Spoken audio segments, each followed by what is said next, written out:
Our grandson is on his way home, so let's indulge in steak once more, right this moment. Quick, let's get the catering sorted at my in-laws. We treat ourselves to steak through catering once a month, a delightful tradition. Yet again, I find myself left out. How many times has this happened now? Every time we order, my mother-in-law conveniently overlooks my steak, leaving me empty-handed. She's quite assertive, and I just can't seem to stand up to her. I suppose I'll have to endure it once more. Just when I was about to resign myself to the situation, Grandma's actions feel particularly unkind. My name is Raina, a 38-year-old housewife without any remarkable talents. I resorted to a matchmaking service to find my current husband, Craig. Marriage seemed elusive until I met Craig, who shared my passion for movies.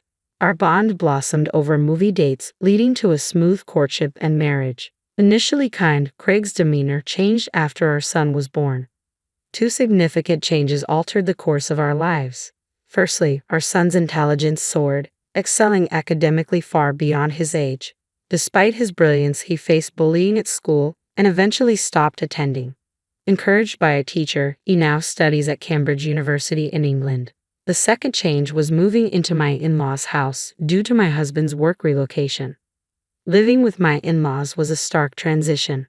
My father-in-law's illness confined him to the hospital, leaving only my mother-in-law at home. As a former working woman turned housewife, adapting to this new life proved challenging, setting the stage for further difficulties ahead. Feeling under the weather, I was greeted on my first day in my husband's family home with a directive. "Work hard for me, young one," my mother-in-law said. Yet she appeared far from unwell, exuding more energy than me. "How old are you, mother-in-law?" I inquired tentatively. 64 this year, my husband replied, his tone tinged with annoyance. Despite her apparent vigor, in this household, her word was law. My husband's warning left me feeling isolated. It was evident my mother-in-law harbored hostility towards me, but I hadn't anticipated my husband's detachment. Even though our marriage had cooled, his abandonment stung. "Let's get to work," my mother-in-law commanded, thrusting an old mop and bucket into my hands. Surveying the dusty corners, I yearned to wield the vacuum cleaner. However, she insisted I tackle it all with the mop, rejecting modern conveniences. "Can I use the vacuum cleaner?" I ventured, hoping to address the dust efficiently. "No, stick to the mop," she curtly replied. Reluctantly, I agreed, concealing my frustration. As I began cleaning, I proposed we work together, but my mother-in-law intervened, asserting that my husband and she would rest while I toiled alone. Daunted by the size of the house, I realized the task was insurmountable solo. To compound matters, my mother-in-law added the chore of dishwashing to my already overflowing plate. Overwhelmed, I struggled to keep pace with her demands, feeling the weight of my new responsibilities bearing down on me. "I can't handle it all. The house is too big," I confessed, overwhelmed. In response, my mother-in-law offered a solution. "I'll permit you to use the vacuum for $10 every 10 minutes. How's that?" But the cost was steep, far beyond my means. Her disdain for my financial situation stung, branding me a poor daughter-in-law. My husband, silent and unhelpful, stood by as I endured her belittlement. He even criticized my mopping technique, insisting it was improper to converse while cleaning. The solitude we shared before moving in with his parents had transformed into a form of psychological abuse. Amidst the tension, my mother-in-law announced plans for steak, summoning catering. Though exhausted from cleaning and dishwashing, the promise of steak fueled my determination. I had invested extra effort into preparing for this moment, eagerly anticipating the reward. As the catered steak arrived, my excitement peaked, but my joy was short-lived. Despite my efforts, my mother-in-law declared there was no steak for me, leaving me crestfallen. The disappointment cut deep, shattering my anticipation and leaving me deflated. "I've cleaned the floors and done the dishes," I informed my mother-in-law, only to be met with dismissal. "That's only natural," she replied. "Consider it a token of appreciation for letting you stay. Think of it as paying a fee through your actions. Did you think you could live here for free?" Her words pierced through me, amplifying the sense of hellishness that had engulfed my life since moving into my in-laws' house due to my husband's work.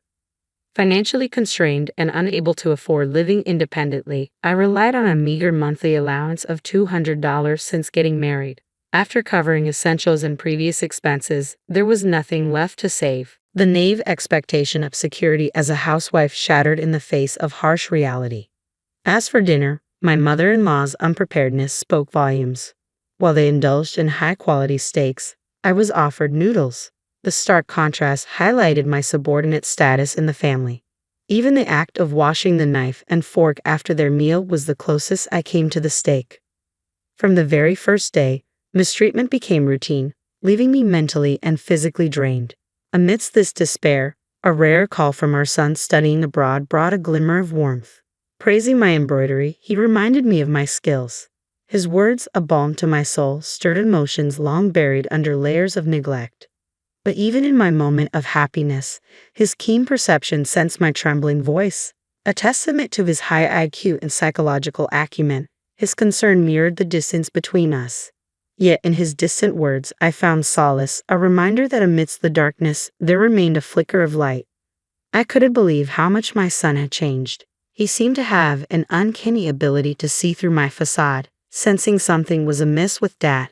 After a moment of silence, I summoned the courage to confide in him about the situation at my in-laws' house. Despite feeling ashamed for airing my troubles, having someone to confide in felt like a lifeline. "It's tough every day," I admitted, but he reassured me. "I'll come over once it's our vacation, and I've saved up some money from my part-time job," he promised, refusing to take no for an answer. With my son's imminent return home, time seemed to fly during our overdue phone call.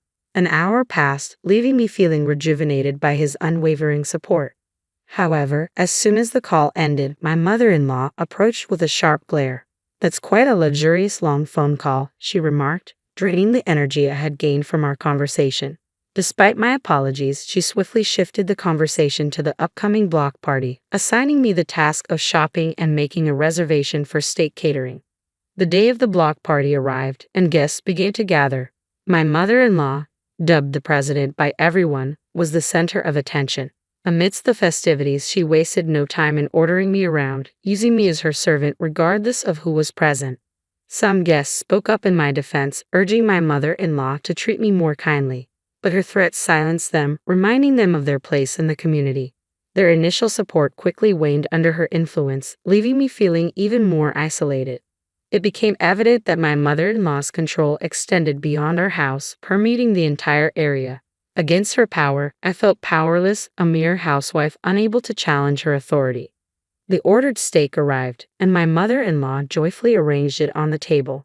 Her choice was surprisingly lavish, accompanied by an array of high-end side dishes like caviar and truffles. Yet even amidst the opulence, she couldn't resist lecturing me. "Do you really think you deserve such fine steak as a wife? You're 100 years too early for that," she chided, her words a public humiliation. The sympathetic glances from those around us only deepened my sense of isolation. No one dared oppose her, not even my husband, who quietly savored his steak. Hope flickered within me, hoping for even a small portion of the steak. But my mother-in-law's words dashed those hopes, offering beef noodles instead. Upgraded from the ordinary, but still far from what I craved. Frustration simmered beneath the surface until it boiled over, and I couldn't contain it any longer. "Mother-in-law, this is too much," I exclaimed, my voice breaking the tension. "I've prepared everything for today's block party, and yet you treat me like this." Her response was swift and harsh, shutting down any semblance of rebellion. "Is this true, Reina? Couldn't you show a little kindness?" My husband interjected, hoping to defuse the situation. But his words fell on deaf ears as my mother-in-law's resolve remained unshaken. Silenced by her intimidation, no one dared challenge her authority. In that moment, it became painfully clear that in this household her word was law, leaving me to navigate a world where my desires and efforts were constantly undermined. "Remember, you must obey mother in this house," my husband's sudden, authoritative voice echoed through the room, causing my body to instinctively flinch. The once lively atmosphere fell silent, and even those who had supported me began to echo his sentiment, filling the room with resounding agreement. Frustrated and overwhelmed, I fled from the scene, seeking solace in the sanctuary of my bedroom. Time seemed to blur as I locked myself away, the weight of the situation bearing down on me until exhaustion claimed me. When I awoke, the block party had dispersed and the night had fallen. Glancing at my phone, I found an email from my son, announcing his imminent arrival. Despite the exhaustion, I drifted back to sleep, awaiting his return. The next morning, I found my mother-in-law in the kitchen preparing breakfast. Without preamble, she remarked on my behavior from the previous day, her words cutting through the air. Informed of my son's impending visit, she immediately pivoted to plans for steak, eager for his return. As evening descended, my son finally arrived home, greeted by a table laden with lavish steaks. Despite his usual enjoyment of the meal, he couldn't help but notice my absence from the feast. Concerned, he questioned my mother-in-law, only to be met with a dismissive response. "It's fine, Rihanna is always like this," she waved off his concern, redirecting his attention to the meal before him. Despite her apparent happiness at being reunited with her grandson, my son's response was unexpected, his words laden with a depth of emotion I hadn't anticipated. "I don't want it. Why didn't you prepare Mom's portion? This is discrimination, isn't it?" My son's cool demeanor caught both my mother and husband off guard, their surprise evident in their expressions. My mother-in-law, taken aback by his unexpected assertiveness, began to panic, denying any wrongdoing. "What did you hear?" "I didn't do anything," she stammered, but my son remained steadfast, unmasking her behavior with unwavering confidence. "You're always looking down on Mom, aren't you? People like that usually lack confidence or have nothing to be proud of, so they attack others to feel superior. It's a mean personality," he countered, his words piercing through her defenses. As my son continued to confront her, my mother-in-law found herself increasingly cornered, her usual tactics rendered ineffective against his insight. "That's true, isn't it? Everyone has an equal share of steak, but Mom has nothing." "This is clear discrimination," he asserted, his logic irrefutable. Normally, such confrontation would escalate into a fight, but my son's demeanor remained composed, far beyond his years. With each observation, my mother-in-law grew more subdued, her usual confidence waning in the face of his scrutiny. "You're panicking. Your eye movements, habits, and amount of sweat tell the story," my son continued, revealing his studies in psychology at Cambridge University and his keen observation skills. Despite her attempts to maintain composure, my mother-in-law couldn't conceal her discomfort, her facade crumbling under his scrutiny. Watching the exchange unfold, I marveled at my son's poise, while my husband observed in silence. As the tension lingered, my son's final words hung in the air, leaving us all to ponder the implications of his observations. The tension in the room was palpable as my son fearlessly confronted my mother-in-law. "Grandma, do you have any talents?" he asked, his tone cutting through the silence. My mother-in-law, usually quick with a retort, found herself at a loss for words as my son continued, unrelenting. "What you did, Grandma, was unfair. Mom excels in embroidery. Her work could even sell in England," my son praised, surprising me with his acknowledgement of my hobby. "You, Grandma, have none, yet you try to belittle Mom and assert dominance. Is it because you can't accept someone being superior?" As my son's words struck home, my mother-in-law remained speechless, unable to refute his observations. "And what about you, Dad? Why didn't you stand up for Mom when she needed help? Were you unable to stand up to Grandma because she's your mother? If so, why did you marry her?" My husband, caught off guard by our son's probing questions, could only offer silence in response. My son's relentless critique didn't spare anyone, exposing the underlying dynamics of our family dynamic. "You both just want to feel superior and look down on others," he concluded, leaving my husband and mother-in-law speechless. I couldn't help but feel proud of my son's maturity and insight. His suggestion to move to England together took me by surprise, but his reasoning soon became clear. "One of my classmates has a father who's a Hollywood actor. He saw pictures of your embroidery and wants to buy your work. There's a waiting list of over 200 people eager to purchase your pieces," he revealed, his smile contagious. Overwhelmed by the unexpected turn of events, I couldn't help but feel grateful for my son's unwavering support and encouragement. With his guidance, perhaps a new chapter awaited us, one where our talents were celebrated, not diminished. As my son shared his unexpected news, both my mother-in-law and husband listened with astonished expressions. "Mom, I've taken the liberty of arranging something for you. They want you to open a store with your handmade crafts in the UK," my son explained, his eyes shining with excitement. The thought of turning my hobby into a job, especially in England, left me speechless. While my mother-in-law and husband expressed their disbelief, I found myself considering the possibility. If I was going to face harassment at my in-laws' house anyway, why not pursue my passion as a profession? Moreover, The strained relationship with my husband made staying there unbearable. So, I made up my mind.